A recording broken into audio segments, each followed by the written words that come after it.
The story of Adam and Eve and the introduction of sin into the picture is endlessly fascinating to me.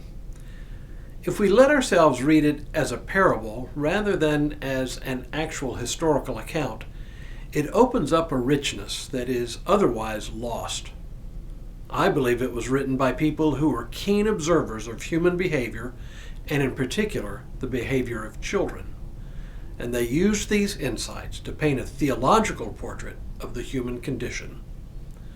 Hello, I'm Stuart Baskin, pastor of First Presbyterian Church of Tyler, Texas, and this is your daily devotional for Friday, November 10th, 2023. Just a few substitutions of words in the story of Adam and Eve, and it looks for all the world like a description of the way children behave. Instead of Adam and Eve as full-grown adults, imagine two little children. Instead of the fruit of a tree, imagine something a parent would not want a child to pick up. Maybe a valuable antique vase that mom and dad have warned their child not to pick up, or maybe a set of crayons and an instruction not to draw on the walls. And instead of the Lord God coming back into the garden, maybe it's mom or dad coming back into a room where a couple of children are playing, only to find the vase shattered in pieces on the floor or the wall covered with colorful scribbles. Now imagine the conversation that follows. Parent: who broke the vase? Who wrote on the wall? Wasn't me. Then who did it? The child, either pointing to a younger sibling or referring to an imaginary friend, says, Timmy did it. Well, I think you get the idea. The story of Adam and Eve reads for all the world like the conversation between countless parents and children over the centuries. The child is forbidden to touch something. What's the first thing the child wants to touch? You know the answer to that. And then when disaster happens, the vase slips out of young fingers and falls to the ground, or a wall looks for all the world like a big blank canvas just waiting for someone to draw all over it.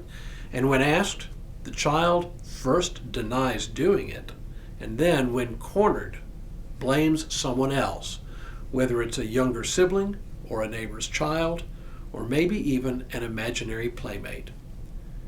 It's not so much a story of the actual origins of sin as much as it is a theological reading of human behavior. Somehow, disobedience and deflecting blame are baked into human behavior. The story holds a mirror up to us to show us just how deeply ingrained it is and how we are all alike implicated in it. None of us can claim to be innocent. Only when we become adults, our disobedience takes a different form and our deflection of blame becomes more sophisticated and reasonable sounding. We become expert in blaming the way our parents raised us. We become armchair psychologists, adept at naming all the reasons why we do the things we do. And there may be reasons why our behavior is what it is. Our parents may indeed have left us with emotional scars. We may indeed have chemical imbalances that affect our brain pathways and drive some of our behaviors. These things can be true, yet they do not absolve us from responsibility for our actions.